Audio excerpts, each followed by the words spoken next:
박근혜 정부 청와대가 박 전 대통령의 탄핵안이 가결된 뒤 서버를 무더기 폐기했던 것으로 드러났습니다. 특히 서버를 폐기한 시점이 특검 수사가 공식적으로 시작된 지 일주일여 만으로 그 배경에 의혹이 제기됩니다. 문무일 검찰총장이 이명박 전 대통령에 대해 제한 없이 수사해 증거를 확보하고 수집된 증거를 외면하지 않겠다고 말했습니다. 국정농단 수사가 정치 보복이라고 주장한 박근혜 전 대통령의 발언에 대해선 헌법 위반이 문제가 된 것이라고 반박했습니다. 박근혜 전 대통령이 형량이 20년형이든 30년형이든 개의치 않는다고 말한 것으로 전해졌습니다. 법정 다툼을 포기하고 정치 투쟁에 나서겠다는 취지로 풀이됩니다. 정치 공작에 관여한 혐의를 받는 추명호 전 국정원 국장이 오늘 새벽 긴급 체포됐습니다. 검찰은 추 전 국장이 최순실 씨 국정농단 관련 첩보들을 수집하고도 상부에 제대로 보고하지 않고 묵살했다는 의혹에 대해서도 수사를 확대할 방침입니다. 검찰이 고 백남기 농민 사망 사건에 대한 수사 결과를 발표하고 구은수 전 서울지방경찰청장을 비롯한 전현직 경찰관 4명을 재판에 넘겼습니다. 검찰은 업무상 과실치사 혐의를 적용했습니다. 도널드 트럼프 미국 대통령이 다음 달 7일부터 1박 2일 동안 우리나라를 국빈 방문합니다. 하지만 방한 일정을 양국이 동시에 발표하기로 했다 백악관이 일방적으로 당초 약속을 깨며 혼선이 일었습니다. 오는 26일부터 미국행 비행기를 타기 위한 보안 검색이 강화돼 큰 혼잡이 예상됩니다. 앞으로 미국에 가려면 비행기가 이륙하기 4-5시간 전에는 공항에 도착해야 할 것으로 보입니다. 건물 바깥은 곳곳이 훼손됐고 내부는 흉가처럼 변했습니다. 한때 인기를 끌었던 드라마의 세트장들이 10년 넘게 방치되고 있는데요. 밀착 카메라에서는 애물단지로 전락한 드라마 세트장 실태를 살펴봅니다. 에너지를 쓰던 자동차가 수소로 에너지를 만드는 시대로 현대자동차. 시청자 여러분, JTBC 뉴스룸을 시작하겠습니다. 박근혜 정부 청와대가 세월호 참사 당일 대통령 보고 시각을 조작했다는 내용이 지난주에 공개됐습니다. 청와대가 재판과 탄핵 심판에 제출되는 자료를 위조했다는 것이고 무엇보다도 국민을 속였다는 것이어서 큰 충격을 줬습니다. 그런데 JTBC 취재 결과 박근혜 전 대통령의 탄핵안이 국회에서 가결된 뒤에 청와대 서버가 무더기로 폐기된 사실이 드러났습니다. 서버 안에 어떤 자료가 있었는지, 당시 백업은 제대로 했는지 현재로서는 확인조차 할 수 없는 상태입니다. 먼저 서복현 기자의 단독 보도입니다.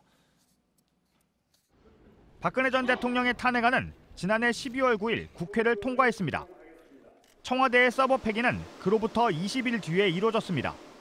청와대가 국회에 제출한 서버 폐기 내역입니다. 지난해 12월 29일 서버 22대를 폐기한 것으로 나옵니다. 특히 당시는 특검이 공식 수사에 착수한 지 8일 만이기도 합니다.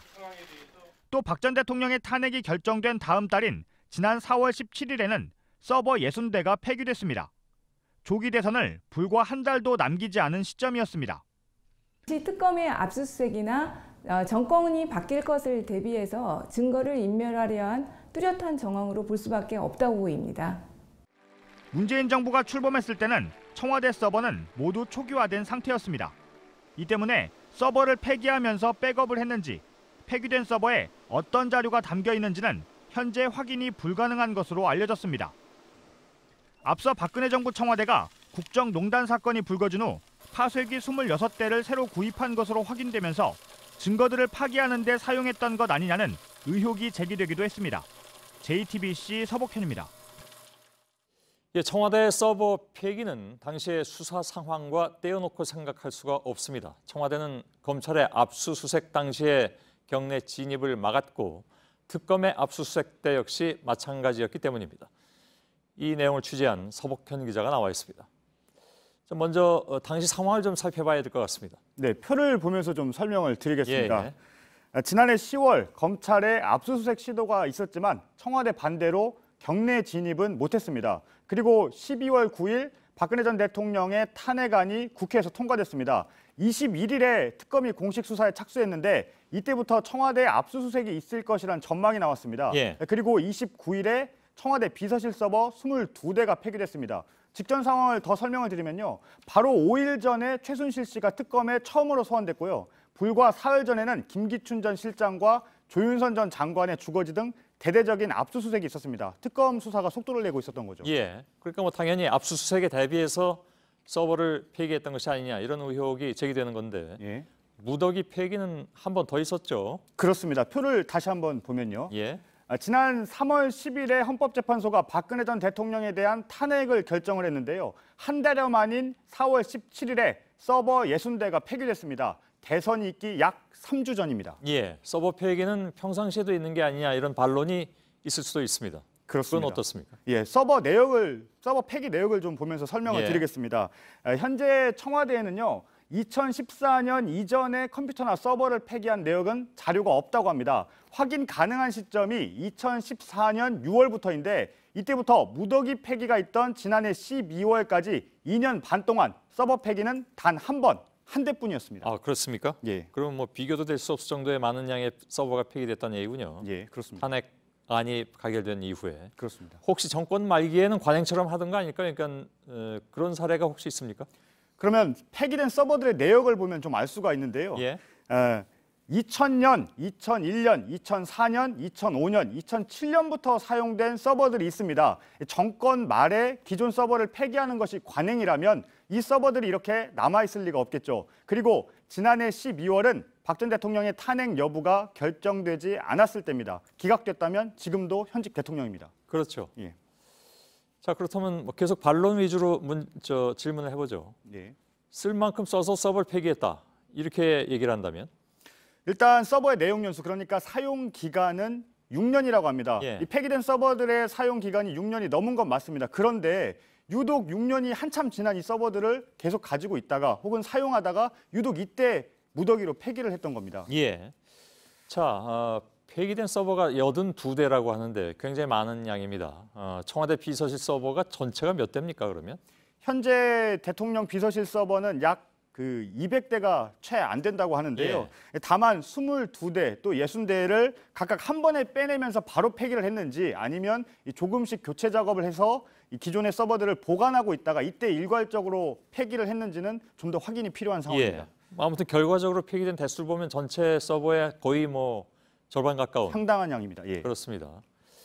자, 이렇게 반론 요소들을 쭉 짚어봐도 유독 그때 서버를 폐기한 배경은 의심이 갈 수밖에 없는 상황인 것 같습니다. 특히 뭐 서버는 다 아시는 것처럼 각종 정보가 다 보관되는 곳이잖아요. 그렇습니다. 이 서버는 내부 컴퓨터들이 연결이 돼서요. 각종 문서 정보 그리고 출력물 내역까지 저장되는 만큼 통상 검찰은 압수수색을 나가면 이 서버를 확보하게 되는 건데요. 예. 이 때문에 서버 폐기가 수사에 대비한 것 아니었냐 이런 의혹이 제기되고 있는 겁니다. 캐비넷에 지금 문건들이 많이 나오고 있는데 이 문건들만 봐도 많은 국정농단 단서들이 있기 때문에 더욱 그런 상황입니다. 그리고 문재인 정부가 출범을 했을 때는 서버가 초기화돼서 이 폐기 당시에 백업을 해놨었는지는 현재 확인이 안 된다고 합니다. 그렇습니까? 시청자 여러분께서 혹시 좀 헷갈릴 수도 있을 것 같은데 서버가 초기화됐었다고 했잖아요. 예. 부속실이나 국가안보실 폴더에서 자료가 어떻게 발견이 될 수 있는 겁니까, 그러면? 일단 지금 말씀드린 이 폐기된 서버들은요. 국가안보실 서버가 아니라 대통령 비서실 서버인 예. 것이고요. 그리고 이 각각 컴퓨터 공간에 저장된 이 파일들은 이 서버 초기화는 상관없이 컴퓨터에 남게 됩니다. 그대로 예. 남게 되는 것이고요. 그리고 공유 폴더라는 것을 사용을 했었는데 부속실에서 나온 문건들이 공유 폴더였는데 예. 이 공유 폴더에 저장되는 방식은 클라우드 방식, 그러니까 인터넷을 통해서 저장되는 방식이기 때문에 서버를 초기화한다고 해서 개인이 저장한 이 클라우드에 있는 문서들은 지워지지 않는다고 합니다. 아, 그렇습니까? 예. 알겠습니다. 서복현 기자였습니다. 자, 이런 가운데 이명박 전 대통령에 대해서는 검찰의 직접 수사 가능성이 주목되고 있습니다. 어제 박상기 법무장관이 국정감사에서 이 전 대통령에 대해서 혐의가 확인되면 수사 대상에서 제외하지 않겠다 이렇게 말한 바가 있죠. 오늘은 검찰 수사를 책임지는 문무일 검찰총장이 이명박 전 대통령에 대해서 증거가 나오면 제한 없이 수사하고 그 증거들을 외면하지 않겠다 이렇게 밝혔습니다. 정원석 기자입니다. 문무일 검찰총장이 오늘 기자간담회에서 두 전직 대통령의 수사에 대해 의미 있는 발언을 쏟아냈습니다. 먼저 최근 국정원의 정치 공작 등과 관련한 수사가 진행되는 가운데 이명박 전 대통령이 수사 대상이냐는 기자들 질문이 나왔습니다. 그러자 문 총장은 수사 대상을 정한 것도 한정해 놓은 것도 아니다라면서 진술 증거를 확보하는 게 가장 중요하고 수집된 증거를 갖고 외면하기는 어렵다고 말했습니다. 수사 책임자가 직접 이 전 대통령에 대한 수사 의지를 드러낸 겁니다. 전날 진행된 법무부 국정감사에서 박상기 장관이 이 전 대통령을 수사에서 제외하지 않겠다고 한 것과 연결된 발언입니다. 문 총장은 또 국정농단 수사를 정치 보복이라고 주장하며 재판까지 부정한 박근혜 전 대통령에 대해서도 강하게 반박했습니다. 지금까지 수사는 법적 절차에 따른 것이라며 박 전 대통령의 헌법 위반이 문제가 돼 여기까지 온 게 아닌가 생각한다고 했습니다. 특히 지난 1년간 흘러온 과정을 보면 국민들께서 평화롭게 이끌어오지 않았냐고도 했습니다. 탄핵 심판 그리고 국정농단 수사와 재판 모두 촛불 집회가 상징하는 민의에 기반을 두었다고 한 겁니다. 이어 문 총장은 이명박, 박근혜 두 전직 대통령 집권 때 이뤄진 적폐에 대한 수사를 길게 끌지 않겠다고도 했습니다. JTBC 정원석입니다.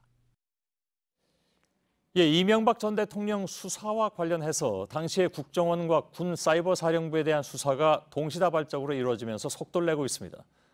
오늘 문무일 검찰총장의 발언에 많은 이목이 쏠리는 이유이기도 합니다. 검찰은 핵심 관련자들로 수사망을 좁혀가면서 이 전 대통령과의 관련성 여부를 파악해가고 있습니다. 당장 오늘은 이명박 정부의 정치공작 활동과 관련해서 추선희 어버이연합 사무총장에 대해서 구속영장이 청구됐습니다. 서울중앙지검에 나가 있는 취재기자를 연결하겠습니다. 심수미 기자입니다.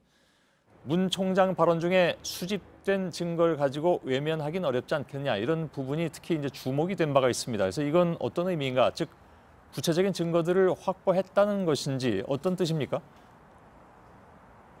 네, 일단 문 총장은 앞으로의 가능성에 대해서 언급한 걸로 보입니다. 어떤 자료들이 수집될지 단정적으로 말하기 어렵고 또 한정이 있는 건 아니다, 이렇게 말을 했는데요. 이에 대해 먼저 검찰이 앞서 국정원 적폐청산 TF로부터 넘겨받은 자료들을 분석한 결과가 주목이 됩니다. 이명박 전 대통령 재임 중 청와대가 당시 불법행위와 관련된 보고를 받았던 정황이 담겨 있는 만큼 이 전 대통령의 연루 또 단서가 나올 수도 있기 때문입니다. 특히 민간인 댓글 부대나 또 관제대모와 관련된 국정원 심리전단의 각종 문건에는 BH 요청 자료, 또 VIP 일일 보고와 같이 당시 청와대의 관여 정황이 담긴 표식이 함께 나온 상황입니다. 예. 자, 단순히 문건뿐만이 아니라 관련자들의 진술도 함께 나오고 있지 않습니까? 네, 검찰은 현재 이명박 정부의 국정원뿐 아니라 군 사이버사령부 댓글 활동에 대한 수사도 같이 벌이고 있는데요. 국정원 그리고 사이버사의 심리전단 담당 간부들을 소환 조사하는 과정에서 원세훈 전 원장 그리고 김관진 전 장관에게 관련 활동 내역이 보고가 됐고, 또 뿐만 아니라 이 역시 청와대까지도 보고된 것으로 알고 있다라는 진술을 확보했습니다. 검찰은 다만 이들이 청와대 내부 사정을 속속들이 알기 어려운 위치에 있는 만큼 이 수사를 윗선으로 계속 확대하고 있습니다. 문 총장은 오늘 관련 수사팀을 증원하겠다고도 밝혔습니다. 예. 자, 오늘 검찰이 추선희 어버이연합 사무총장의 구속영장을 청구했습니다. 어떤 혐의인지 좀 설명을 해주시죠. 네, 추 씨는 2009년부터 지난 정부까지 이명박 정부와 또 박근혜 정부를 거치면서 관제대모를 벌여온 혐의를 받고 있습니다. 그 대가로 매달 국정원에서 수백만 원의 돈을 받았는데 모두 합하면 2억 원이 넘는 것으로 알려졌습니다. 추 씨는 특히 2013년 초에 CJ그룹을 좌파 기업으로 비난하는 집회를 집중적으로 열었다가 이를 중단하겠다는 조건으로 2천여만 원을 갈취한 혐의도 새롭게 드러났습니다. 추 씨가 구속되게 되면 관제대모 지시와 또 보고에 대한 청와대 관련성에 대한 수사도 탄력을 받을 것으로 보입니다. 예, 심수미 기자가 전해드렸습니다. 자, 검찰이 추명호 전 국정원 국장을 오늘 새벽에 긴급 체포했습니다. 추 전 국장은 이명박 정부 당시에 국정원의 각종 정치 공작에 가담한 혐의를 받고 있습니다. 또 박근혜 정부에서는 최순실 씨 국정농단을 미리 파악하고도 보고 없이 묵살한 것으로 드러났는데 이 부분에 대한 수사도 주목됩니다. 오이석 기자입니다.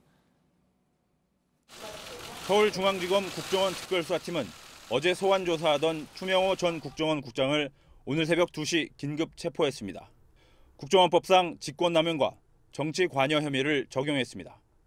추 전 국장은 이명박 정부 당시 박원순 제안문건 작성에 직접 관여하거나 박 시장을 겨냥한 국정원의 조직적 공격을 기획한 혐의 등을 받고 있습니다. 검찰은 또 추 전 국장이 박근혜 정부 시절 국정원 고위 간부로 근무할 당시의 의혹에 대해서도 수사 중입니다. 어제 국정원 적폐청산 TF는 추 전 국장이 최순실 씨 국정농단 사태에 전조가 담긴 첩보 170건을 묵살했다고 발표하기도 했습니다. 특히 추 전 국장은 이석수 전 특별감찰관 등과 관련 국정원장 보고를 걸은 채 우병우 전 민정수석에게 비선 보고를 했다는 의심도 받고 있습니다. 추 전 국장이 박근혜, 이명박 두 전직 대통령 수사에 또 다른 중요한 열쇠가 될지 주목됩니다. JTBC 오이석입니다.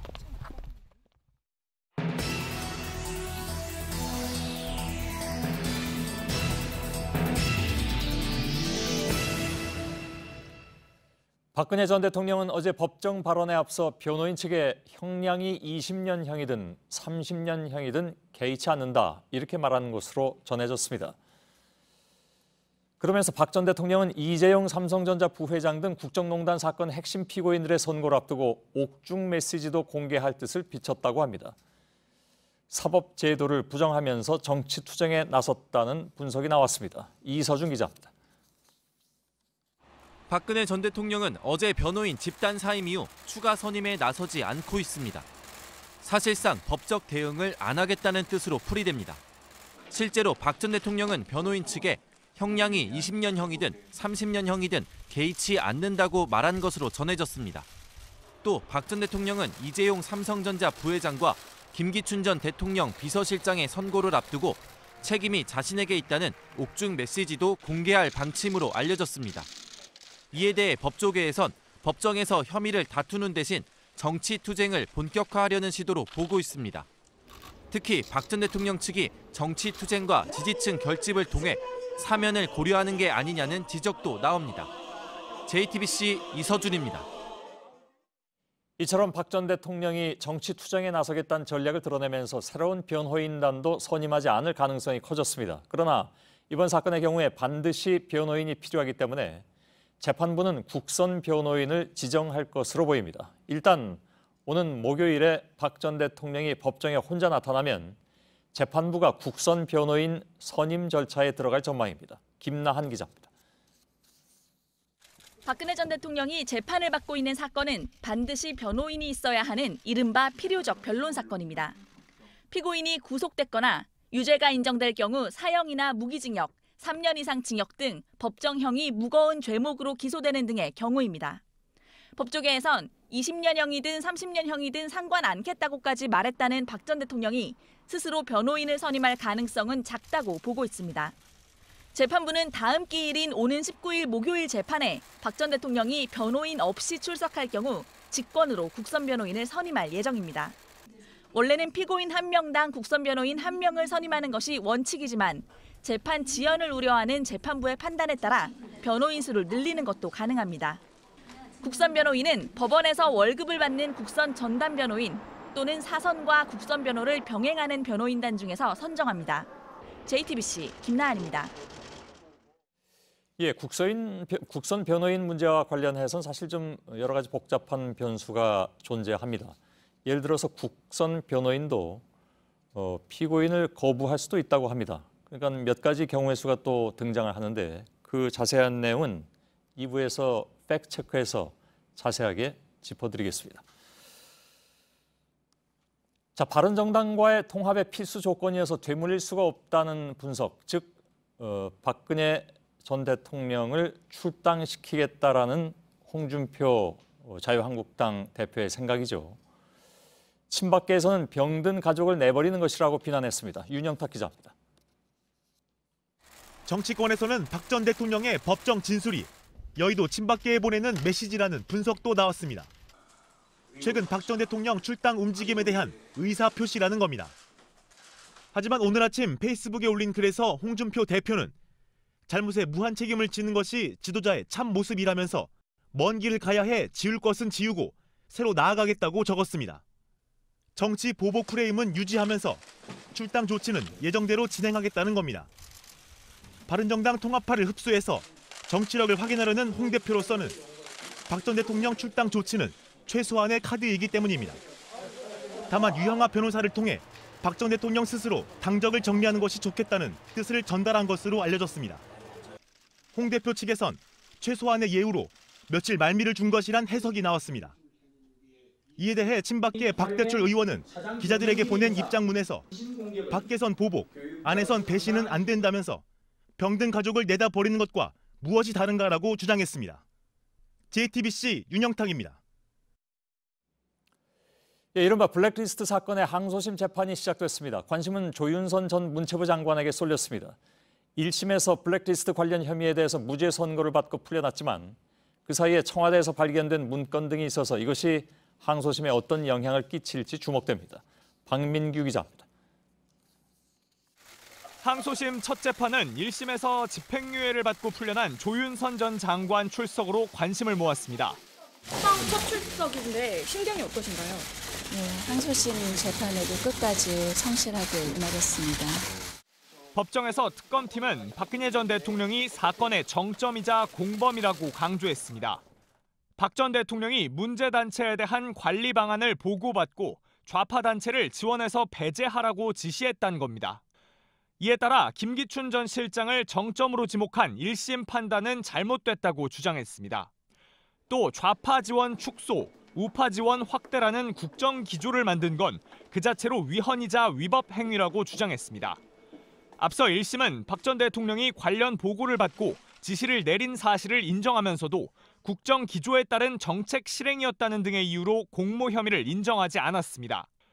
특검팀은 이어 조윤선 전 장관이 블랙리스트 작성과 실행에 직접 개입했다고도 했습니다. 당시 정무수석으로 부임한 상황에서 제대로 인수인계를 받지 못했다는 주장은 믿을 수 없다고 했습니다. 이에 대해 조 전 장관 측은 범행에 관여한 증거가 없고 정무수석실 소관 업무가 아니라 관여할 이유도 없었다고 했습니다. 특검은 박 전 대통령의 공모와 조 전 장관의 개입을 증명하기 위해 청와대 정무수석실 등에서 발견된 문건을 추가 증거로 제출할 예정입니다. JTBC 박민규입니다. 박근혜 정권 청와대가 세월호 참사를 은폐하려고 했던 정황이 속속 드러나고 있는 가운데 유가족들이 오늘 기자회견을 열고 세월호 특별조사위원회 활동을 조직적으로 방해해왔다면서 관련자 명단을 공개했습니다. 해수부부터 청와대까지 30여 명의 이름이 나열됐습니다. 강희연 기자입니다. 조사 거부와 출석 거부와 자료 제출 거부를 일삼고 해수부가 문건을 만들어 지시를 했던 상황들, 그러한 사람들이 이 명단에 포함되어 있습니다. 세월호 유가족들은 특별조사위원회에 파견됐던 해수부 공무원과 새누리당 추천 특조위원들이 특조위 강제 해산에 적극적으로 개입했다고 주장했습니다. 청와대가 이를 지시해왔다고도 했습니다. 특히 김기춘 전 비서실장이 참사 당일 대통령에 대한 보고를 제대로 이행하지 않고 세월호 관련 각종 여론을 조작했다고 지적했습니다. 인양 당시 해수부 장관이었던 유기준 의원은 특조위 조사활동 기간을 임의로 축소 해석하고 대통령의 7시간 반 조사를 방해했다고 말했습니다. 이외에도 박근혜 전 대통령과 황교안 전 국무총리, 조윤선 전 장관, 우병우 전 민정수석 등을 30여 명 명단에 포함시켰습니다. 1기 특조위에서 정부에 요청했던 증거나 증언, 자료들이 성실하게 제출되거나 응한 것이 거의 없기 때문에 유가족들은 세월호 특조위 2기 출범을 촉구하며 매주 토요일 광화문 광장에서 촛불 집회를 이어갈 예정입니다. JTBC 강희연입니다. 오늘 국정감사에서도 세월호의 진실 규명을 막은 고위 인사들이 구체적으로 거명이 됐습니다. 그런데 오늘 관심을 끈 인물은 세월호 특조위에 몸담았던 이현 전 특조위 부위원장이었습니다. 그는 새누리당 추천으로 특조위에 들어가서 이른바 세월호 7시간 조사를 앞장서서 막은 인물이기도 합니다. 그런데 그는 오늘 당시 청와대 외압을 폭로하고 나섰는데 그 주인공이 바로 박근혜 청와대 정무수석과 정책조정수석이었습니다. 박병현 기자입니다. 박근혜 정부 청와대가 직접 나서 세월호 참사 당일 박 전 대통령의 7시간 행적에 대한 조사를 막았다는 증언이 나왔습니다. 이현 전 세월호 특별조사위원회 부위원장이 국정감사에 참석해 청와대의 외압을 폭로한 겁니다. 당시 정무수석하고 정책수석이었습니다. 세월호의 7시간에 대해서 조사를 특조위에서 하려고 한다니까 완전히 펄펄 뛰었다 이거죠? 그렇습니다. 이전 부위원장이 특조위에 몸담았을 땐 2015년 4월부터 10개월간으로 당시 청와대에 현기환 정무수석과 현정택 정책조정수석이 있었습니다. 이전 부위원장은 당시 여당이었던 새누리당 추천으로 특조위에 들어갔습니다. 이 때문에 2015년 11월 특조위가 박 전 대통령 행적조사를 공식 안건으로 삼으려고 할 때 기자회견까지 열어 반대에 앞장섰습니다. 이랬던 이전 부위원장이 그 반대의 배경에 청와대 고위급 인사들이 있었다는 사실을 밝힌 겁니다. 이어 이전 부위원장은 7시간 조사를 막기 위해 청와대 수석, 해양수산부 관계자들과 함께 4-5번 이상의 논의를 했다고도 밝혔습니다. JTBC 박병현입니다. 예, 저희 취재진은 이현 전 특조위 부위원장의 이런 증언을 뒷받침하는 박근혜 정부 청와대 문건도 입수했습니다. 이 문건에는 당시 대통령 비서실장이 이 전 부위원장의 이름을 거명해가면서 세월호 특조위 활동에 관여하려 한 정황이 그대로 담겨 있습니다. 이희정 기자입니다. 이현 부위원장이 소극적이란 지적이 있는데 더 적극적으로 업무를 수행하도록 독려하라. 2015년 8월 당시 이병기 대통령 비서실장이 현정택 정책조정수석 등에게 지시한 내용입니다. 정책조정수석 등으로부터 압력을 받았다는 이전 부위원장 증언과 일치합니다. 새누리당이 추천한 이전 부위원장을 청와대와 특조위 측의 창구로 생각하고 이를 통해 특조위 활동에 관여하려 한 정황은 다른 날 지시에서도 드러납니다. 이렇게 박근혜 정부 청와대가 특조위 활동에 관여하려 한 이유는 박 전 대통령의 세월호 참사 당일 7시간 반 행적에 대한 조사를 막기 위해서였던 걸로 보입니다. 이 전 실장은 사고 당일 VIP 행적이 특조위 조사 안건으로 상정되지 못하게 하라는 지시를 수차례 내렸습니다. 이 과정에선 책임지고 차단하라는 표현도 썼습니다. 이와 관련해 이 전 부위원장이 이 지시를 이행할 걸로 사실상 지목한 현정택 전 수석은 취재진과의 통화에서 그런 일을 할 위치에 있지 않았다며 이 전 부위원장이 왜 그런 말을 했는지 모르겠다고 말했습니다. JTBC 이희정입니다. 예, 신현희 강남구청장은 지난 대선 당시에 문재인 대통령을 허위로 비방하는 글을 유포한 혐의로 재판을 받고 있습니다. 검찰이 오늘 재판에서 신 구청장의 피의자 신문조서를 공개해서 주목을 받았습니다. 허위 비방글을 유포한 이유에 대해서 신 구청장은 문재인 대통령이 박근혜 전 대통령 탄핵에 앞장서서 그랬다고 진술한 것으로 드러났습니다. 오선민 기자입니다. 문재인을 지지하면 대한민국이 망하고 문재인은 공산주의자다. 신현희 강남구청장이 지난 3월 13일 수백 명이 모인 카카오톡방에 올린 글입니다. 신 구청장은 지난해 12월부터 올해 3월까지 문재인 대통령을 비방하는 내용의 허위글을 자신이 있는 카카오톡 대화방을 통해 유포한 혐의로 재판에 넘겨졌습니다. 검찰은 오늘 재판에서 신 구청장의 피의자 신문조서를 공개했습니다. 신 구청장은 비방글을 유포한 이유에 대해 박근혜 전 대통령 탄핵의 중심에 문재인 대통령이 앞장을 섰기 때문이었다고 했습니다. 이어서 탄핵 정국 때 박 전 대통령을 부당하게 끌어내리는 사람들이 정말 미웠다고도 진술했습니다. 검찰은 신 구청장이 대통령 선거 출마가 유력했던 문 대통령의 낙선을 목적으로 허위 사실을 유포했다며 선거법 위반이 분명하다고 했습니다. 이에 대해 신 구청장은 비방글 대부분을 박 전 대통령 탄핵 심판 인용 전에 보냈고 당시엔 대선 여부가 결정되지 않았다며 선거법 위반이 아니라고 주장했습니다. JTBC 오선민입니다. 예, 검찰이 2015년 도심 집회에 참가했다가 숨진 농민 백남기 씨가 경찰의 물대포 직사 살수 때문에 사망했다고 결론을 내렸습니다. 그러면서 당시 서울경찰청장이었던 구은수 전 청장과 살수 요원 2명 등 경찰 4명을 업무상 과실치사 혐의로 재판에 넘겼습니다. 당시 살수차의 수압 제어 장치가 고장났었던 사실도 새롭게 드러났습니다. 임지수 기자입니다. 2015년 11월 14일 경찰 살수차는 농민 백남기 씨를 향해 13초간 직사로 물줄기를 쐈습니다. 백 씨가 넘어진 뒤에도 17초 동안 멈추지 않았습니다. 검찰은 백 씨의 사망 원인이 이 같은 직사살수에 의한 두개골 골절 등 외인사라고 밝혔습니다. 업무상 과실치사 혐의로 구은수 당시 서울경찰청장 등 4명이 불구속 상태로 재판에 넘겨졌습니다.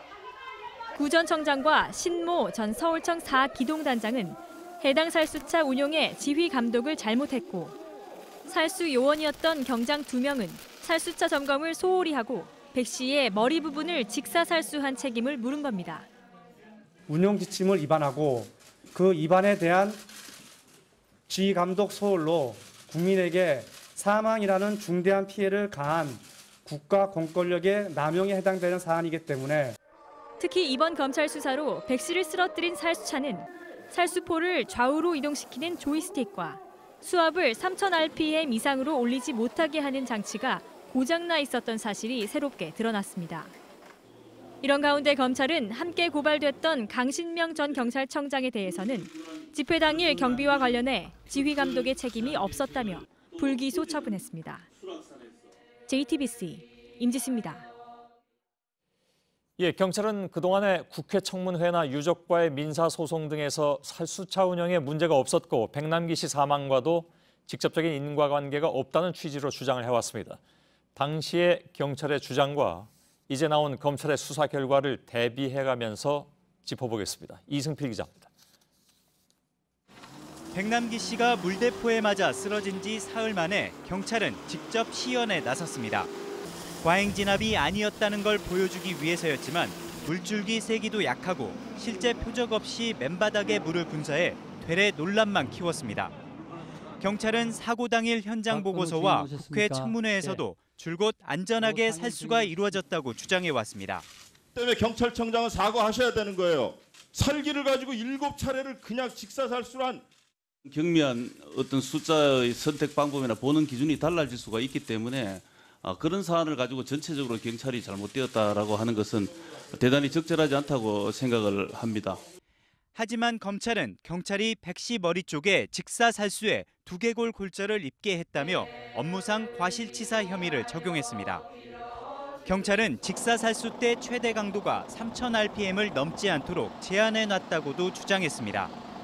하지만 검찰 조사 결과 백 씨에게 살수한 충남 9호차는 수압 제어 장치가 고장나 있었고 살수 요원 한모 경장이 고장 사실을 숨기고 보고서를 허위 작성한 정황이 확인됐습니다. 백 씨 유족이 청구한 민사소송 초반에 경찰은 백 씨 사망은 직사살수 때문이 아니라는 입장이었습니다. 검찰은 그러나 백 씨의 사망이 직사살수에 의한 것으로 판단하는 등 경찰의 주장은 거듭 뒤집혔습니다. 백남기 투쟁본부는 검찰 수사 결과를 일부 긍정평가하면서도 강신명 전 경찰청장을 무혐의 처분하거나 추가 관련자를 인지하고도 밝혀내지 못한 데 대해선 의문을 제기했습니다. JTBC 이승필입니다. 예, MBC의 파업이 40일 넘게 이어지고 있는 가운데 경찰이 오늘 MBC 본사를 압수수색했습니다. MBC가 지역 축제 주관 업체로 선정되는 과정에서 부적절한 정황이 포착됐기 때문입니다.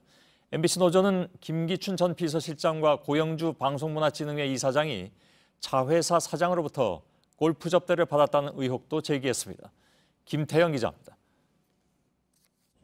경찰청 특수수사과 수사관들이 MBC 본사 사무실에 들이닥칩니다. 지역 축제 입찰을 방해한 혐의를 수사 중인 경찰이 압수수색에 나선 겁니다. 3시간 넘게 이어진 압수수색에서 경찰은 컴퓨터 하드디스크와 휴대전화, 각종 문서 등 2박스 분량의 자료를 확보했습니다. MBC 문화사업국장인 김모 씨는 2017 실크로드 문화축제 주관사 입찰을 앞두고 주최 측과 사전 모의한 혐의를 받고 있습니다. 경찰은 압수물 분석 후 김 씨를 비롯해 관계자들을 불러 조사를 이어갈 방침입니다. 고영주 방송문화진흥회 이사장과 김기춘 전 청와대 비서실장이 MBC 자회사 사장으로부터 골프 접대를 받았다는 의혹도 제기됐습니다. 언론노조 MBC 본부는 지난해 10월 당시 IMBC 사장이었던 허연회 현 부산 MBC 사장이 고 이사장과 김 전 실장의 골프 비용을 법인카드로 지불했다고 주장했습니다. 골프 회동에 관용차가 동원됐고 수십만 원 상당의 선물도 건네졌다는 겁니다. 노조 측은 김영란법 위반이라며 허 사장에 대한 퇴진을 요구했습니다. 이에 대해 허 사장은 노조 측에 당시 대신 계산한 건 맞지만 이후 돌려받았다고 해명했습니다. JTBC 김태영입니다. 트럼프 대통령이 국빈 자격으로 우리나라를 찾습니다. 다음 달 7일에 정상회담과 국회 연설을 할 계획인데 일정은 1박 2일로 짧습니다. 일정을 짜는데 우여곡절도 있었습니다. 김현기 특파원입니다. 백악관이 현지 시간 16일 오전 발표한 아시아 순방 일정 발표문입니다. 첫 방문지인 일본 일정을 다음 달 5일 시작하고 한국을 거쳐 중국에는 다음 달 8일 도착하는 것으로 적혀 있습니다. 한국 도착 일정만 구체적으로 쓰지 않고 다음 달 7일 한미 정상회담을 한다고만 돼 있습니다. And I look forward to all of them. We haven't set the details as of this moment. 하지만 발표문이 나온 지 16시간이 지나 한국과 일본 정부는 각각 한국 1박, 일본 2박으로 공식 발표했습니다. 미국의 한 외교 소식통은 한국 일정이 2박이 되기 위해선 다음 달 6일 심야에 일본을 떠나야 했다고 전했습니다. 열흘이 넘는 장기간 순방인 만큼 트럼프의 컨디션 조절을 고려해 애초 한국 체류는 1박으로 돼 있었다는 얘기입니다. 트럼프는 미 대통령으론 1993년 빌 클린턴 이후 24년 만에 국회에서 연설하는데 8일 가능성이 높은 것으로 전해졌습니다. 비무장지대를 방문하는 건 북한과 군사적 긴장이 고조돼 있는 만큼 안전상 다른 주한미군 기지를 시찰할 가능성이 있습니다. 미 백악관은 한미연합훈련 기간 혹은 트럼프 대통령의 한중일 순방 기간 중 북한이 도발할 가능성을 예의주시하고 있습니다. 워싱턴에서 JTBC 김현기입니다. 네, 그런데 트럼프 대통령의 방한 일정 발표를 놓고 백악관은 외교적 관례를 따르지 않았습니다. 우리 시간으로 어젯밤에 동시에 발표하기로 한 것을 미국이 어긴 겁니다. 트럼프 취임 이후 계속되는 사례입니다. 이성대 기자입니다. 청와대는 원래 어젯밤 9시 트럼프 대통령의 방한 일정을 공개하기로 했습니다. 방문 일정은 양국이 동시 발표하는 관례에 따라 발표 시점을 조율한 겁니다. 그런데 미국 측의 요청으로 발표 시점이 연기됐고 청와대도 브리핑을 취소했습니다. 하지만 백악관은 예정된 시간에 발표를 했고 정작 청와대만 뒤늦게 이 사실을 확인하는 모양새가 됐습니다. 지난 6월 문재인 대통령의 미국 방문 때도 양국이 동시에 발표하기로 했지만 백악관 측이 먼저 공개하는 바람에 청와대가 나중에 설명을 요구하기도 했습니다. 청와대 관계자는 백악관 내부에 혼선이 있었던 것 같다고 설명했지만 트럼프 행정부의 출범 이후 외교적 관례를 무시하는 일이 빈번하다는 지적이 나옵니다. 첫 한미 정상회담 당시 공동 성명은 7시간이 지나 나왔고 지난 7월 G20 당시 한미일 3국 공동 성명도 회동이 끝난 지 무려 19시간이 지나 발표됐습니다. 모두 트럼프의 최종 결재가 늦어지면서 벌어진 일로 알려졌습니다. 동맹국들을 애태우는 사례가 계속되면서 트럼프의 돌발 행동이 이번 방안에서도 이어지는 게 아니냐는 우려가 나옵니다. JTBC 이성대입니다. 네, 북한은 미국 동부 해안에 도달할 수 있는 대륙간 탄도미사일 ICBM 개발 때까지 북미 외교에 관심이 없다는 점을 한 북한 관리가 확인했다고 미 CNN 방송이 보도했습니다. 이 관리는 북한이 지상 핵실험이나 ICBM 발사 시험을 한미 연합훈련이나 다음 달 트럼프 대통령의 아시아 순방 기간에 맞춰 실시할 수 있다고도 주장했습니다. 앞으로 미국에 가려면 공항에서 4대 시간은 더 쓰셔야겠습니다. 이번 달 26일 다음 주 목요일부터 미국행 항공기에 타는 승객들을 대상으로 한 보안 검색이 강화됩니다. 탑승권을 받기 전에 항공사 직원들로부터 인터뷰를 하는 절차가 추가됩니다. 사실상 미국의 일방적인 통보입니다. 박영우 기자입니다. 지난 6월 미국 교통안전청은 전 세계 180개 항공사에 공문을 발송했습니다. 앞으로 미국행 비행기에 탑승하는 승객을 대상으로 출발 공항에서부터 보안 검색을 강화하라는 내용입니다. 말이 요청이지 사실상 일방 통보입니다. 국내에서는 미국 국적 항공사를 비롯해 대한항공과 아시아나항공, 저가항공 등 모두 13곳이 대상입니다. 앞으로 미국행 항공편에 탑승하는 모든 승객들은 이 탑승권을 받기에 앞서 항공사 직원들로부터 보안과 관련한 추가 질문을 받게 됩니다. 여행 목적과 체류 기간, 현지 숙소 주소 등을 묻는 인터뷰 형식입니다. 미국 국적 항공사와 국내 저가 항공사들은 당장 26일부터 시행합니다. 대한항공과 아시아나항공은 터미널 이전 등을 문제로 내년 1월까지 시행을 미뤄달라고 미국 측에 요청한 상태입니다. 문제는 당장 항공사별로 미국 전용 창구가 없다는 점입니다. 다른 나라를 여행하는 승객들과 뒤섞여 시행 초기 큰 혼잡이 예상됩니다. 인천공항 시설은 현재 포화 상태인데다 항공사 역시 전문 인력을 선발하는 데 시간이 부족하다는 입장입니다. 공항 이용객들의 불편을 최소화할 수 있는 대책 마련이 시급해 보입니다. JTBC 박영호입니다.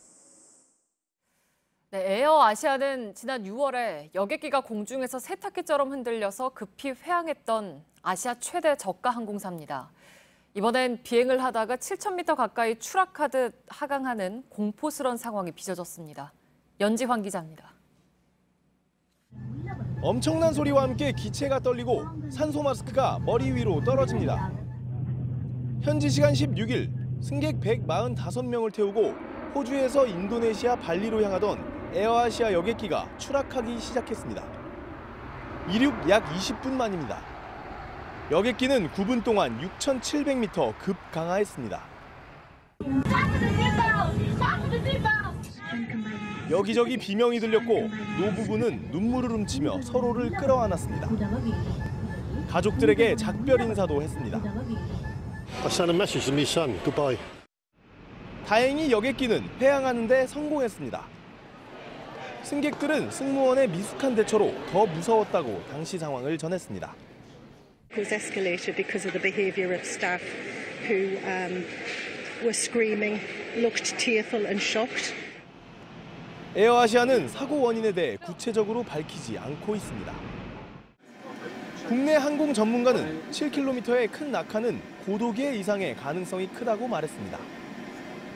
2014년 162명이 사망한 자바해 추락 사건을 겪은 에어아시아는 올 들어 기체 결함 등으로 3차례 회항했습니다. JTBC 연지환입니다. 헌법재판소 재판관 8명 전원이 어제 회의를 열어서 공석 중인 헌재 소장과 재판관 한 자리를 서둘러 임명해달라고 촉구했습니다. 헌법재판소가 생긴 이래 인사와 관련해서 재판관 전원이 회의를 열어서 입장을 내는 것은 처음 있는 일입니다. 재판관 한 명이 빠진 8인 체제가 8개월 넘게 이어진 데다가 최근에 국정감사에서 김희수 헌재소장 권한대행에 대한 논란으로 헌재가 정쟁의 대상이 되자 목소리를 낸 겁니다. 이한길 기자입니다. 헌재소장과 재판관 공석 사태가 장기화되면서 정상적인 업무 수행은 물론 헌법기관의 위상에 문제가 생기고 있다. 어제 8명의 헌법재판관이 내놓은 입장입니다. 앞서 헌법재판소 국정감사가 김희수 소장 권한대행에 대한 의원들 간 마찰로 파행을 빚고 권한대행 유지에 대한 문제가 정치권 공방의 대상이 되자 재판관들이 사태 해결을 촉구한 겁니다. 이에 대해 헌재의 한 관계자는 헌재가 정쟁의 대상이 되어선 안 되고 소장과 재판관의 신속한 임명 등을 통해 헌재를 정상화시키라는 의미라면서 대통령과 국회 모두에게 보내는 메시지라고 말했습니다.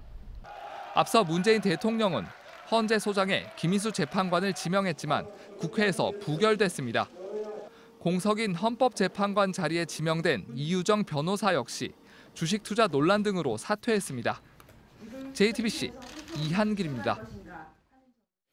청와대는 기존의 입장을 유지하겠다고 밝혔습니다. 즉 일단 공석인 헌재 재판관을 임명하고 나서 재판관 가운데서 소장 후보자를 지명하겠다는 것이죠.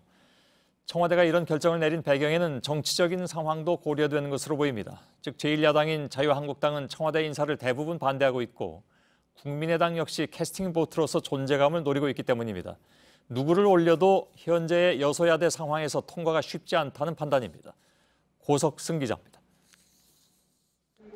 헌법재판소장은 국회 본회의 표결을 거쳐야 임명이 가능합니다. 여야가 적폐청산 문제 등으로 대립하고 있는 현 상황을 감안할 때 본회의 인준이 쉽지 않다는 게 정치권의 분석입니다. 자유한국당은 총리와 대법관, 장관 후보자 인사에 대해 대부분 부적격 의견을 내왔습니다. 실제 총리, 대법관, 헌재소장 후보자 등 국회 본회의 표결에서도 한국당의 거의 전원이 반대표를 던진 것으로 나타났습니다. 때문에 민주당에서는 누가 후보자가 되든 한국당 문턱을 넘을 수 없을 것으로 보고 있습니다. 여기에 캐스팅 보트로서의 존재감을 노리는 국민의당으로부터 지지를 끌어내기도 쉽지 않다는 분석입니다. 12월로 예정된 감사원장 인사까지 겹치면 국회 본회의에서 연거푸 후보자가 낙마하는 사태가 올 수도 있다는 우려가 나오고 있습니다. 민주당의 한 관계자는 헌재 소장 대행 체제를 당분간 유지하겠다는 입장 이면에는 묻지마 반대식 국회 상황도 고려한 것으로 보인다고 전했습니다. JTBC 고석승입니다. 자신이 가르치는 여학생의 사생활을 침해하고 남학생에겐 폭언을 한 카이스트 교수가 있습니다. 자체 감사 결과 이 교수는 연구비도 5천만 원 넘게 횡령한 것으로 드러났습니다. 이윤석 기자입니다. 카이스트 이모 교수가 한 남학생에게 소리를 칩니다. 맞아! 근데 세 번 다녔다고 그게 문제를 했니? 솔직히 세번 다녔는데요? 자기 연구실의 여학생을 따로 만났다고 화를 내는 겁니다. 남학생은 이 교수가 던진 물건에 맞아 치료를 받았는데 다른 폭행도 있었다고 주장합니다. 정강이를 바로 찬다던가 바로 1m 앞에서 물건을 던져서 얼굴에 맞았거든요. 카이스트 감사실의 특별감사 결과 이 교수는 해당 여학생의 개인사에 지나치게 관여하고 사생활을 침해했습니다. 연애 여부를 묻고 개인 소셜미디어 공개 등을 요구했던 겁니다. 다른 교수와 친한 모습을 보이면 화상 전화를 걸어 그 교수에 대해 욕을 할 것을 요구하기도 했다는 게 감사 보고서의 내용입니다. 감사가 시작되자 이 교수는 사건 무마도 시도했습니다. 전화부터 삭제하고 내일서 좀 얘기 좀 해보자. 알았지? 감사에선 이 교수가 학생 인건비를 초과로 신청한 뒤 학생들로부터 돌려받는 방식으로 5,700만 원을 횡령한 사실도 드러났습니다. 지금까지 나온 것만으로도 충분히 해임할 수 있다고 보고 있고요. 또 추가적인 피해가 있을 수 있기 때문에 대학 당국이 추가 조사에 나서야 되겠습니다. 이 교수는 감사 과정에서 물건을 던진 사실은 인정했지만 학생에게 던진 적은 없다고 해명했습니다.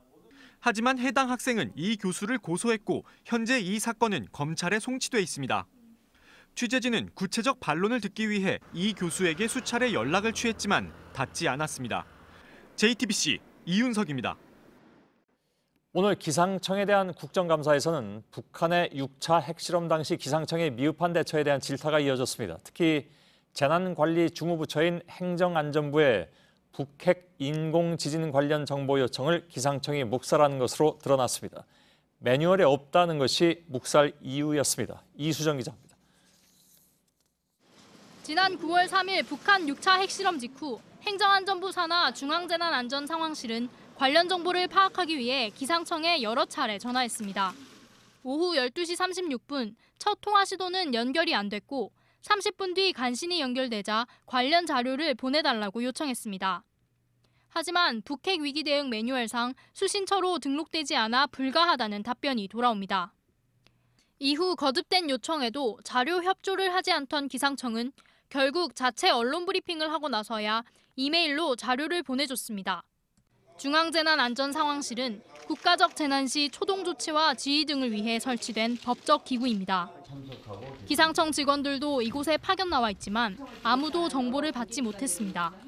근데 매뉴얼에 없으니까 통보하지 않겠다 이런 답변 적절합니까? 좀 미흡했다고 생각합니다. 중앙재난안전상황실 측은 지난해 4월에도 인공지진을 포함한 지진 자료 공유를 요청하는 공문을 보냈지만 기상청은 회신하지 않았습니다. 이 때문에 국민 대피나 피해 수습 같은 국민 안전을 도외시한 북핵 대응 매뉴얼을 수정해야 한다는 목소리가 높습니다. JTBC 이수정입니다. 중학생 딸의 친구를 살해한 이영학 사건과 관련해서 경찰의 초기 대응이 부실했다는 논란이 있었습니다. 경찰은 피해 학생의 실종 신고 당시 주변이 시끄러워서 내용을 제대로 파악하지 못했다고 해명했습니다. 그런데 사실과 다른 얘기였습니다. 서효정 기자가 당시 CCTV 영상을 확인했습니다. 지난달 30일 오후 김 모양이 친구 이양을 따라 이영학 씨 집으로 들어섭니다. 그날 밤 11시 45분쯤 김양의 어머니가 딸의 실종 신고를 접수하기 위해 망우지구대에 도착합니다. 김양의 어머니는 당시 딸을 마지막으로 만났던 이양의 존재를 알렸다고 주장했습니다. 정작 경찰이 이 씨 집 수색에 나선 건 이틀이 지난 10월 2일 저녁입니다. 이에 경찰은 실종 신고 당시 소란스러운 상황에서 내용을 파악하기 힘들었다는 취지의 해명을 내놨습니다. 하지만 CCTV에 따르면 신고 접수 당시 지구대엔 민원인 4명만 있었고 경찰들도 자신의 업무를 보고 있습니다. 경찰 해명과 달리 소란스러웠던 정황이 나타나지 않는 겁니다. 경찰은 김양이 단순 가출했다고 판단한 이유에 대해서도 김양의 어머니가 딸이 혼날 땐 휴대전화를 꺼놓는 경우가 있다고 말했다고 해명했습니다. 하지만 신고 당시 녹취록에 따르면 김양의 어머니는 딸의 휴대전화가 꺼져 있고 집에 돌아오지 않은 건 이번이 처음이라고 말했습니다. 오늘 서울경찰청 국감에서도 관련 질책이 이어졌습니다. 사건 당시 초동 대응 논란과 관련해 경찰은 자체 감찰에 나섰습니다. JTBC 서유정입니다. 특정인이 어떤 항공편을 언제 어디에서 이용하는지는 당연히 개인정보입니다. 하지만 이른바 사생팬들은 용케 이런 정보를 알아냅니다. 어떻게 이런 일이 가능한지 단돈 몇만 원이면 비행 정보를 빼내주는 사람들이 있었습니다. 신혜원 기자입니다. 해외 공연을 앞둔 유명 아이돌 그룹이 탈 항공편을 알아봤습니다. 소개받은 트위터 계정에 문의를 하자 비행기 편명은 약 3만 원, 좌석 번호는 멤버당 약 2만 원이란 답이 돌아옵니다. 그리고 6만 원을 입금하자 바로 정보를 건넵니다. 이 모든 과정이 채 1시간도 걸리지 않았습니다. 좌석 정보까지 알고 있는 걸로 볼 때 정보를 판 사람은 항공사 관계자일 것이란 게 공항 측의 추측입니다. 좌석과 관련돼 있는 티켓에 있는 티켓 정보하고 개인정보 보안 대상이라서 공항공사에서도 알 수가 있는 건 없죠. 문제는 이런 정보들이 악용될 가능성입니다. 더불어민주당 안규백 의원실은 지난 15일 이란으로 출국한 김현미 국토부 장관의 비행 정보를 출국 전 5만 원을 내고 어렵지 않게 알아냈습니다. 국무위원회 동선이 단돈 몇만 원에 거래되고 있다는 점을 확인한 겁니다. 개인정보 유출을 떠나 사실상 테러의 무방비로 노출되어 있다고 해도 과언이 아닐 것입니다. 이 때문에 비행정보 유출에 대한 수사가 필요하다는 지적이 나옵니다. JTBC 신혜원입니다. 허리케인 오펠리아가 강타하고 있는 유럽에서 여러 피해와 기상이변이 잇따르고 있습니다. 포르투갈과 스페인에서는 이틀 사이 600여 건의 산불로 수십 명이 숨졌고 영국에선 하늘이 노랗게 변했습니다. 김성탁 특파원입니다. 아일랜드 해안가에 비바람이 몰아치고 곳곳에서 나무가 쓰러졌습니다. 대서양 동부에서 발생한 허리케인 오펠리아가 시간당 190km의 강풍과 함께 비를 뿌리면서 3명이 숨지고 33만 가구의 전기가 끊겼습니다. 영국 곳곳에선 태양이 빨갛게 보이는 등 기현상이 관측됐습니다. 기상당국은 오펠리아가 사하라 사막의 먼지와 이베리아 반도의 산불의 연기 입자를 머금은 채 북상한 게 원인이라고 밝혔습니다. And that is why it looks as though the sun is red for the time being. So dust up in the atmosphere is giving you a bit of a pink and red sun. It is not the apocalypse, though, I'm pleased to say. 햇빛 중 파장이 짧은 파란색은 흐트러뜨리고 파장이 긴 붉은색은 잘 보이게 돼 빨간 태양이 나타났다는 겁니다. 앞서 지난 15일 포르투갈에선 500건의 산불이 발생해 최소 27명이 사망했습니다. 고온 건조한 날씨에 오펠리아의 강풍이 불쏘시개 역할을 한 겁니다. 하늘이 오렌지색으로 변하자 SNS엔 세상의 종말을 뜻하는 아포칼립스가 나타난 것 같다는 등 다양한 반응이 나왔습니다. 50년 만에 최대 허리케인은 스코틀랜드를 거쳐 빠져나갈 예정입니다. 런던에서 JTBC 김성탁입니다. 네, 미국에서 성폭력 고발 캠페인이 소셜미디어를 통해 퍼지고 있습니다. 성폭력 피해를 입었으면 트위터에 미투라고 써달라는 건데 짧은 시간에 수십만 명이 답했습니다. 최근 미국 영화계를 충격에 빠뜨린 거물 영화 제작자 하비 와인스타인의 성추문 스캔들이 발단이 됐습니다. 부소현 특파원입니다. 나도 성폭력 피해자다. 할리우드 배우인 알리사 밀라노가 제안한 성폭력 고발 캠페인 미투가 미 전역으로 퍼지고 있습니다. 성폭력 피해나 성희롱을 당했다면 미투라고 써달라고 호소한 트윗에 하루 만에 50만 건 이상의 트윗이 뒤따랐습니다. 팝스타 레이디 가가, 아카데미 여우 조연상 수상자인 패트리샤 아케트 등 유명인이 속속 동참하고 있습니다. 성폭력 피해자들의 폭로도 끊이지 않습니다. 배우 에반 레이첼 우드는 파티걸로 낙인 찍히는 것이 두려워 말하지 못했다며 자신도 성폭력 피해자라고 밝혔습니다. 미 언론들은 영화 제작자 하비 와인스타인의 성추문 스캔들이 캠페인을 일으켰다고 보도했습니다. 영화 시네마 천국, 반지의 제왕 등을 제작한 와인스타인이 30여 년간 여배우와 여직원을 성추행했다는 보도는 영화계를 발칵 뒤집어 놨습니다. 여배우 안젤리나 졸리, 기네스 펠트로 등 알려진 피해자만 30여 명에 달합니다. 폭로가 이어지면서 미 사회 전반에 만연한 성차별적 문화에 대한 비판이 거세지고 있습니다. 로스앤젤레스에서 JTBC 부소연입니다.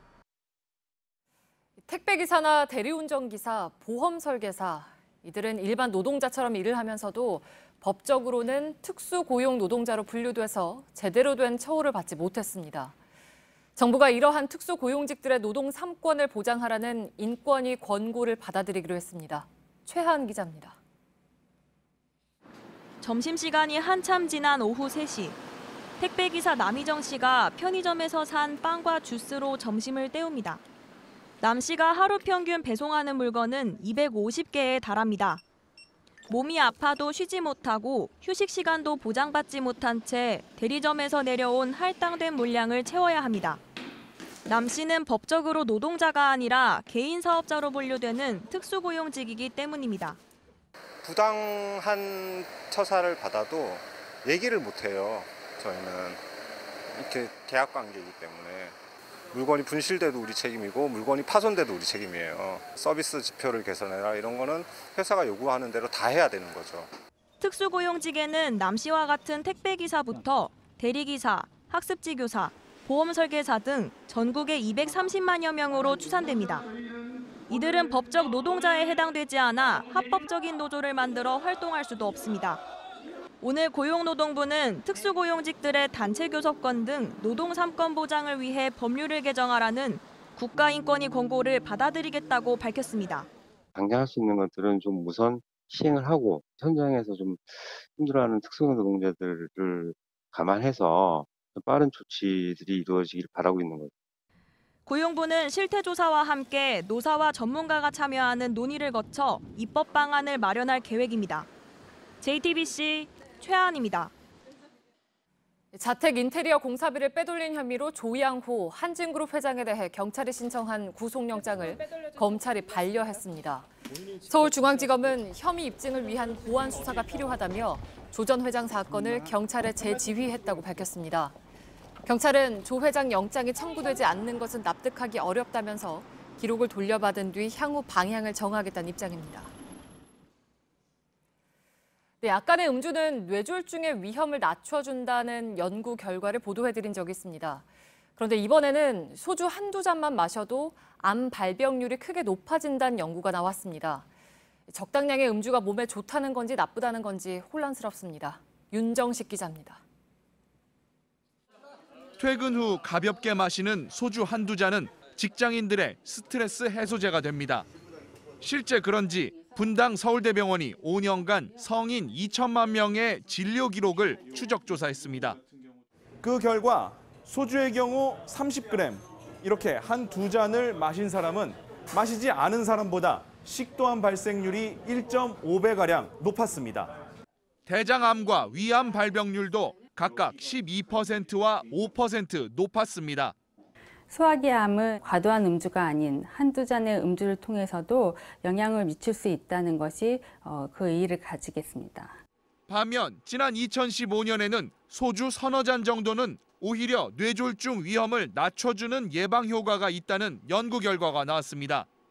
적은 양의 알코올은 혈관을 이완시켜 피가 뭉치는 걸 막기 때문이란 겁니다. 시민들은 혼란스럽다는 반응입니다. 아니 몸이 하나인데 그러면은 뭐 암 따로 오고 뇌졸중 따로 오고 저보고 마시라는 거예요? 마시지 말라는 거예요? 일반인들 입장에서 받아들이기는 매우 혼란스러울 수 있어요. 인체 전체를 여러 가지 상황들을 연구를 해서 종합해서 분석을 할 필요가 있습니다. 학술적으로는 각각 의미 있는 연구지만 시민 건강과 직결되는 문제인 만큼 좀 더 현실적인 대안까지 제시해야 한다는 목소리가 높습니다. JTBC 윤정식입니다. 네, 우리 프로야구의 영원한 전설이죠. 불사조 박철순 선수가 오랜만에 잠실구장 마운드에 섰습니다. 은퇴한 지 20년이 넘었지만 팬들 관심은 뜨거웠습니다. 서준석 기자입니다. 마운드에 올라 손을 흔드는 박철순에게 팬들의 환호가 쏟아집니다. 오랜만에 오른 마운드에서 박철순은 감격한 표정으로 인사를 건넸습니다. 저는 이제 떠나가지만 영원히 여러분들 곁에 남아있을 것입니다. 팬 여러분 사랑합니다. 현역 시절 박철순의 공을 받았던 NC 김경문 감독은 덕아웃에서 박수를 보냈습니다. 35년 전에도 박철순은 오늘처럼 김경문 포수와 호흡을 맞춰 OB 프로야구 원년 우승을 일궜습니다. 차에 내리자마자 많은 팬들 몰려들고 내가 있어야 할 곳이 여긴 것 같은데 이제 그런 생각 들고 눈물도 핑 돌고. 그해 80경기 중 36경기에 나와 24승을 올렸고 22연승, 세계 야구 역사에 남을 대기록을 세웠습니다. 하지만 화려한 기록의 뒤엔 혹사의 그림자도 짙었습니다. 부상과 기적 같은 재기, 대장암 투병까지 박철순의 야구 인생엔 늘 불사조라는 별명이 따라다녔습니다. 이제는 환갑이 넘은 나이에 시구자로 나선 박철순은 친정팀 두산에 남다른 애정을 드러냈습니다. 두산이 이제 기아랑 여기서 다시 맞붙을 것 같습니다. NC 팬들 죄송합니다. 플레이오프에서 만난 두산과 NC는 먼저 3승을 거두는 팀이 기아와 7전 4승제 한국 시리즈 대결을 펼칩니다. JTBC 서준석입니다.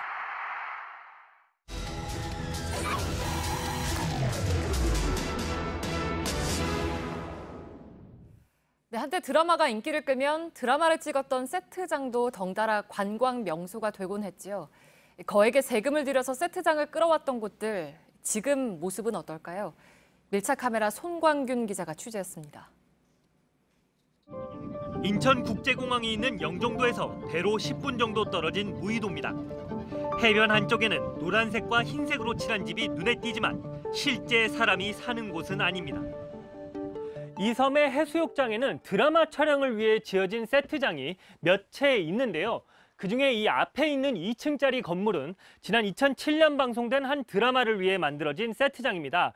그런데 10년이 지나면서 위쪽의 페인트는 벗겨지기 시작했고 아래쪽은 안을 들여다볼 수 없게 막아놨습니다. 입구 앞에는요, 출입을 금지한다는 띠가 둘러져 있고요. 문 앞에는 안전진단 결과 불량 판정을 받았다는 안내가 붙어 있습니다. 인천 중구청이 드라마 제작사와 손을 잡고 이 세트장을 만든 건 2007년 9월입니다. 관광객들의 방문을 유도해 지역 경제를 발전시키겠다는 목표로 예산 9억 원이 투입됐습니다. 하지만 1년도 채 안 돼 관람객이 뚝 끊기면서 무료 입장으로 전환했고 결국 2011년 전격 폐쇄됐습니다. 지난 6월 정밀안전진단에서는 긴급 보강이나 철거가 필요한 것으로 드러나면서 내년 상반기쯤 허물 예정입니다. 초기에는 이제 이목이 끄니까 많이 오시겠지만 시간이 지날수록 아무래도 좀 매방이 줄어들겠죠. 지자체의 일방적인 결정이라며 반대하는 주민들도 있습니다. 그걸 다 부셔버리면은 홍보 여기 오신 손님들이 구경할 거리도 지금 없는데 가뜩 부족한데 그거마저 또 부셔버리면은 와갖고 뭔 저기를 하겠어요. 보람을 느끼겠어. 아무것도 없는데. 드라마 세트장들은 제작 여건상 빠르게 짓고 허물 수 있는 임시 건물이 대부분인데 오랜 기간 관리의 손길이 닿지 않으면 손상이 심해질 수밖에 없습니다. 이렇게 떨어지고 갈라진 발판을 딛고 올라서면 철거를 앞둔 세트장 옆에 있는 또 다른 세트가 나오는데요. 목재 바닥은 곳곳에 구멍이 뚫려서 다칠 수도 있고요. 대부분의 세트장들이 가건물로 지어졌기 때문에 이렇게 창틀이 흔들리는 것처럼 훼손이 빠르게 진행될 수 있습니다. 눈앞에 효과만 보고 만들었다가 관광객이 줄면서 자취를 감춘 곳도 많습니다. 지난주부터 철거가 시작된 이 세트장은 군청이 총 25억 원을 들여 만들었지만 10년 넘게 흉물로 방치되다 최근 가까스로 새 주인을 찾았습니다. 모양새만 내기 때문에 저 세트장이다 보니까 겉모양새는 멋있는데 안에는 전부 다 그냥 얇은 것 같다 그냥. 2000년대 초 인기를 끈 드라마 촬영지는 안내판 하나만 남긴 채 주차장과 탈의실로 변했습니다. 또 관광에 대한 어떤 그 이슈도 있고 해서 효과를 많이 본 걸로 알고 있는데 그게 지나면서 이제는 많이 이제 그 잊혀지고 그러니까. 오래전 끝난 드라마 세트장만 버려지는 건 아닙니다. 지난해 초까지 중국인 단체 관광객들의 필수 방문 코스였던 송도 석산은 안전검사에서 D등급을 받으면서 사실상 폐쇄된 상태입니다. 관리를 맡은 인천관광공사 측은 주변에 설치된 조형물들을 철거하기로 했습니다. 이제 도저히 운영하기가 힘들다라는 판단을 하게 되고 지금은 이제 여러 가지 검토를 하고 있는데 기본적으로는 관광객들에 대한 출입은 통제하는 쪽으로. 한국콘텐츠진흥원이 지난 2015년 전국의 주요 촬영장 27곳을 조사한 결과 매년 1억 원 이상의 흑자를 내는 건 5곳에 불과했습니다. 촬영장 27곳 건립에 모두 950억 원의 세금이 투입됐지만 인천 무의도를 포함한 5개 촬영소는 연간 관람객이 10,000명에도 미치지 못했습니다. 당장의 관광 수입과 홍보 효과만 노린 세트장들은 애물단지가 되고 있습니다. 혈세 낭비를 되풀이하지 않으려면 장기적인 계획과 철저한 관리가 시급합니다.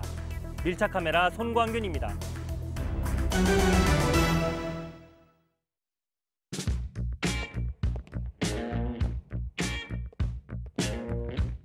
변액연금보험은 당신의 계획한 노후를 위한 믿을 만한 플랜 A가 되어야 하니까. ABL 우배당 하모니 변액연금보험. 업계 최초 보증수수료 무료.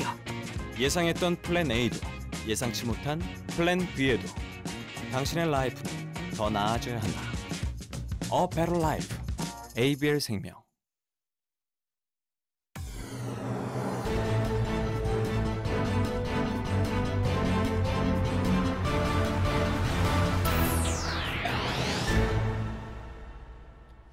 뉴스룸의 앵커 브리핑을 시작하겠습니다. 그리스 아테네 아크로폴리스 언덕의 파르테논 신전. 사실 그 모습을 온전히 보기란 쉽지 않습니다. 세월에 깎이거나 조금씩 무너져서 대부분 공사 중이니까요. 그렇다면 이런 파르테논 신전은 어떨까요? 몇 달 전에 독일의 도시 카셀에 세워진 거대한 신전의 모습입니다. 책의 파르테논. 고대 그리스인들이 지혜의 신 아테나를 위해서 세운 파르테논을 모방한 건축물이었지만 재료는 달랐습니다. 성서와 미키마우스, 해리포터, 어린 왕자까지 세계 각국에서 제각기 다른 이유로 금서가 된 책 10만 권이 신전 건축 자재로 사용됐습니다. 책의 파르테논이 설치된 독일의 카셀은 1933년 나치가 금지도서 2,000권을 모아서 불태웠던 바로 그 장소였습니다. 책으로 신전을 쌓아 올린 작가는 책이 불태워진 그 장소에 파르테논을 지어서 아무리 억압하고 감추려 해도 결국 선명하게 드러나고 마는 진실을 이야기하고자 했겠죠. 책을 불태워서라도 유지하려 했던 나치의 욕망이 오히려 역사에 기록되어 남아있듯이 말입니다. 그들도 같은 마음이었을까? 조작 그리고 폐기, 탄핵된 대통령의 청와대는 황급히 중앙 서버 82대를 무더기로 폐기했습니다. 그들이 필사적으로 감추고자 했던 것은 무엇이었을까? 돌아보면 진시황의 분석 행위로부터 동서고금을 통해서 절대 권력은 기록을 두려워했으니 감추고자 했던 것은 그 권력의 민낯이었을 터. 이제 우리는 다시 작은 단서 하나하나를 모아서 진실의 파르테논을 쌓아야 할지도 모르겠습니다. 몇 줄의 빨간 줄과 낙서 같은 손글씨로 드러난 대통령의 7시간 30분과 책임 회피를 위한 조작처럼 말입니다. 아니 사실 그 진실의 파르테논은 이미 가혹한 겨울 날씨에도 주말마다 거리로 나와 민주주의에 대한 의지와 헌신을 모범적인 방식으로 드러낸 우리의 시민들이 그 겨울 광장에 세워 놓았던 것일지도 모르겠습니다. 오늘의 앵커 브리핑이었습니다. 그리고 오늘의 사족입니다. 묘하게도 시민들과는 달리 권력도 진실의 파르테논을 본의 아니게 쌓아놓았으니 그 장소는 바로 그 권력의 내밀한 캐비넷이었습니다. 그래서 드는 생각, 역사는 이렇게 가끔씩 우연의 장면을 보여주는데 따지고 보면 언젠가도 인용해서 말씀드렸듯이 그것은 우연을 가장해서 나타난 필연이라는 것입니다.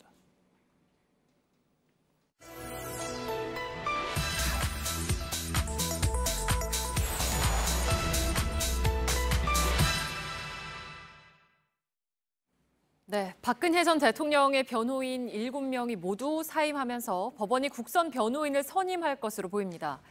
이에 대해 박 전 대통령의 거부 가능성이 거론됩니다. 몇몇 언론에서 피고인에게 국선 변호인 거부권이 있다고 보도를 했습니다. 한편 또 다른 언론에서는 정반대로 거부할 수 없다고 했습니다. 뭐가 사실일까요? 또 피고인이 재판에 출석하지 않아도 재판 진행이 계속될까요? 팩트체크해서 확인을 해봤습니다. 오대영 기자, 우선 거부하는 게 가능한 겁니까? 일단 거부는 할 수 있습니다. 하지만 그렇게 되면 법원이 직권으로 국선 변호인을 정하게 됩니다. 따라서 결과적으로는 거부가 불가능합니다. 이 문서부터 보겠습니다. 피고인이 직접 선임한 변호인이 없거나 이번처럼 모두 사임한 경우 재판부는 이 고지서를 피고인에게 보냅니다. 늦어도 48시간 안에 국선 변호인을 선택하라는 내용입니다. 법원은 재판부별로 전속 국선 변호인 명부를 정해놨습니다. 피고인은 명단 안에서 원하는 변호인을 정할 수가 있습니다. 물론 명단에 없는 변호인을 별도로 신청해서 허가를 받기도 합니다. 그런데 이 권리를 포기하고 끝내 선임을 거부하면 재판부는 전속 변호인 중에서 직권으로 지정을 하게 됩니다. 네, 그러니까 법원이 직권으로 지정을 하면 그 다음에는 피고인이 그 국선 변호인을 거부할 수도 있는 겁니까? 어떻습니까? 그렇습니다. 일단 자이든 타이든 간에 국선 변호인이 결정이 되면 재판이 다시 열립니다. 물론 피고인이 재판 과정에서 변호인을 바꿔달라는 요청을 할 수는 있습니다. 변호인의 불성실 같은 법이 정한 사유가 있을 경우입니다. 법원이 이를 받아들이고 피고인이 다시 선택권을 갖게 되면 피고인이 원하는 다른 국선 변호인으로 바꿀 수 있습니다. 하지만 이 역시 거부를 하게 되면 법원이 직권으로 재지정하게 됩니다. 네, 하지만 이렇게 이제 거부로 일관을 하게 된다면 재판에 걸리는 시간은 그만큼 더 지체될 수밖에 없겠군요. 그렇습니다. 이와 함께요. 국선 변호인도 피고인을 거부할 수 있습니다. 직무 수행이 어렵다고 판단될 경우에 법원의 허가를 받아서 사임합니다. 그렇게 되면 재판부가 피고인에게 다시 선택권을 줄 수 있고 이를 재차 거부하면 법원이 변호인을 재지정합니다. 따라서 재판은 어떤 경우든 계속됩니다. 다만 이건 원론적인 차원에서 설명을 드린 것이고 현실적으로 재판부가 이런 상황이 반복되는 것을 받아들일 수 없을 거라고 전문가들은 말했습니다. 재판이라는 게 뭐 보이콧한다, 거부한다 그렇게 할 수가 없는 거거든요. 더군다나 형사 사건인데 피고인이지 않습니까? 지연은 되겠죠. 그렇지만 뭐 법원에서 최소한의 어떤 그 변론이 이루어졌다고 본다면 뭐 결론을 내릴 수도 있겠죠. 네. 그러면 이제 국선 변호인이 정해진다고 하더라도 그 이후에 이제 피고인이 끝내 법정에 나오지 않을 경우에는 어떻게 되는 겁니까? 궐석 재판이라고 하잖아요. 피고인 없이 재판할 수 있습니다. 이 사건은 필요적 변호에 해당합니다. 피고인이 법정에 나오지 않더라도 변호인은 반드시 있어야 합니다. 특히 국선 변호인은 법적으로 불출석 권한이 없습니다. 혹시라도 국선 변호인이 규정을 어기고 나오지 않는다면 법원은 법정 안에서 그 안에 있는 변호사 자격 보유자, 다시 말해서 재정 변호인을 그 자리에서 국선 변호인으로 지정할 수 있습니다. 사법연수원생 가능합니다. 공익법무관도 국선 변호인 지정이 가능합니다. 공판의 지속을 위해서 대법원이 규칙으로 이렇게 정해놨습니다. 네, 뭐 물론 현실적으로 이제 이런 상황까지 갈지는 모르겠지만 제도상으로는 그렇다는 얘긴데 결론은 국선 변호인이든 법원 출석이든 거부를 하더라도 재판은 계속 진행된다라는 거죠. 그렇습니다. 어쨌든 피고인이 이런 걸 반복하게 되면 결국 스스로가 가지고 있는 방어권을 자기 자신이 무력화하는 것이라고 전문가들은 말했습니다. 네, 팩트체크 오대영 기자였습니다.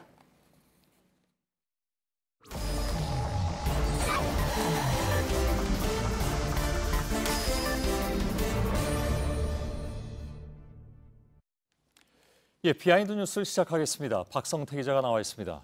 첫 번째 키워드를 열죠. 예, 첫 번째 키워드는 국감 데시벨의 중요성입니다. 소리를 질렀나요? 예, 그렇습니다. 예. 오늘 행정안전위원회는 서울시를 대상으로 국감을 했는데요. 한 의원의 질의 중에 잡담이 있어서 파행을 겪기도 했습니다. 직접 보겠습니다. 조용히 좀 하세요. 잠깐만 꺼주세요. 시간 좀 꺼주세요. 야당 의원님들 이런 식으로 잡담하면 저도 계속 잡담할 겁니다. 예, 장 의원 질의 중에 맞은편에 있던 민주당 의원들이 장 의원 질의 내용을 가지고 살짝 대화를 나눴는데 장 의원이 상당히 기분이 나빴던 모양입니다. 서로 사과하라며 계속 고성이 오갔고요. 급기야 자유한국당으로 장 의원과 같은 당 소속인 유재중 위원장이 장 의원을 말리기도 했습니다. 역시 보겠습니다.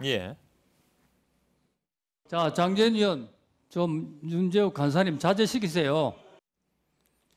예, 결국 자제는 좀 됐습니다. 그러네요.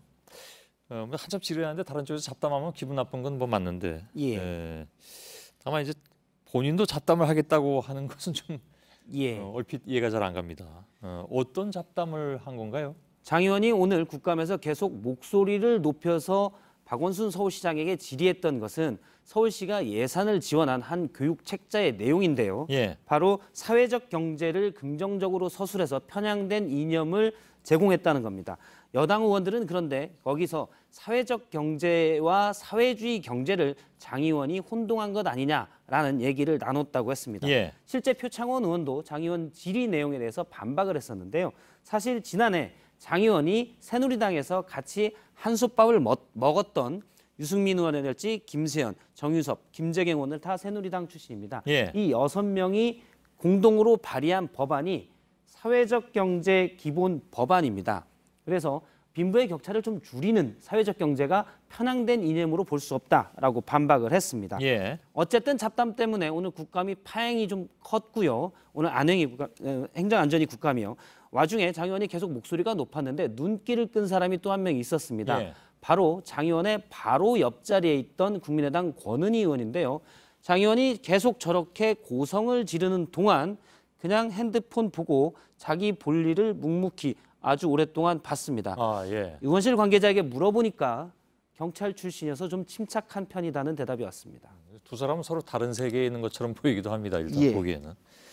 자, 국감장에서도 사실 국감장은 이렇게 시끄러울 수는 있습니다.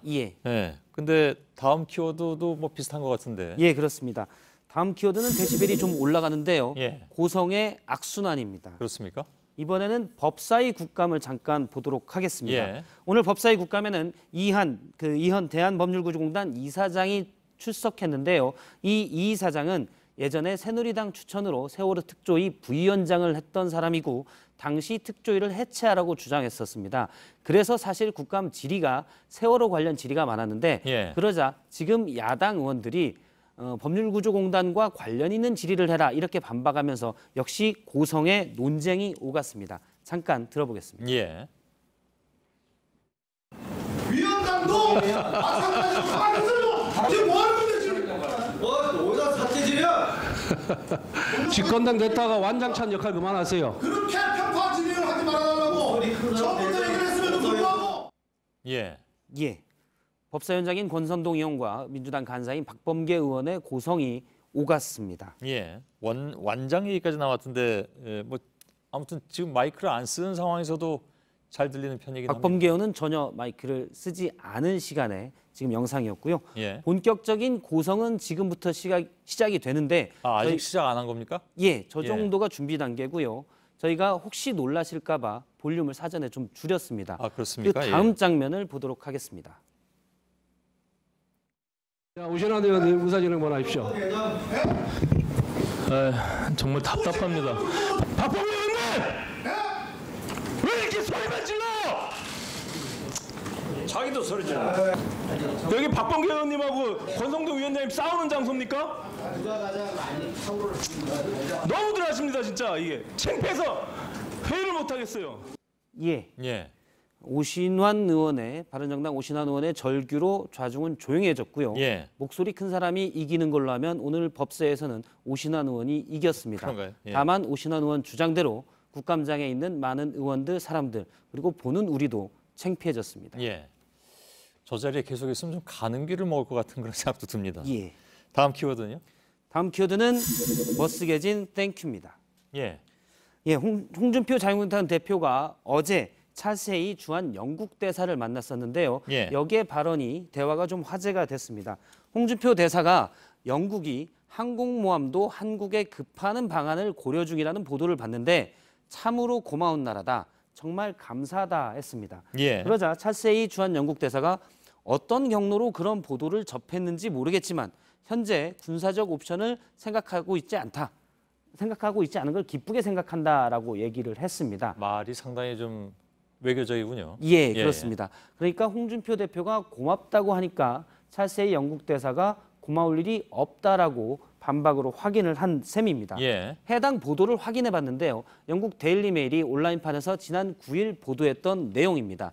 영국이 한반도의 긴장 상태가 고조되면 몇 가지의 전투 비상계획을 짜고 있다는 내용 속에 최신 항공모함인 퀸 엘리자베스호를 F-35B 전투기와 함께 조기에 한반도에 취역시켜 미 함정들에게 합류시키는 방안도 있다라고 돼 있습니다. 예, 결정 사항은 아니니까. 예, 그렇습니다. 예. 여러 시나리오 중에 하나로 보도가 됐는데요. 예. 어쨌든 데일리메일이 소스를 통해서 그러니까 영국 관료를 통해서 보도는 했지만 확인되지 않은 사실을 외교관에게 얘기했는데 예. 사실 저런 얘기를 할 때 외교관이 고맙다 그러니까 유 웰컴 하면서 인정할 수도 없는 노릇입니다. 예. 그러면 항공모함 급파를 인정할 수 있기 때문에 그렇죠. 인정할 수도 없는 노릇인데 성급하게 고맙다고 했다가 괜히 머쓱해졌습니다. 예.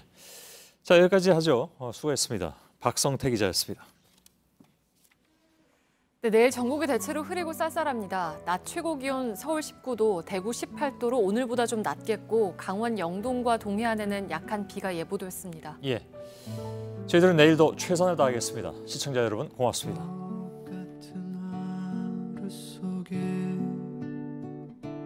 텅 빈 마음을 숨겨둔 채 시시한 농담에 웃어대며 그렇게 긴 하루 지나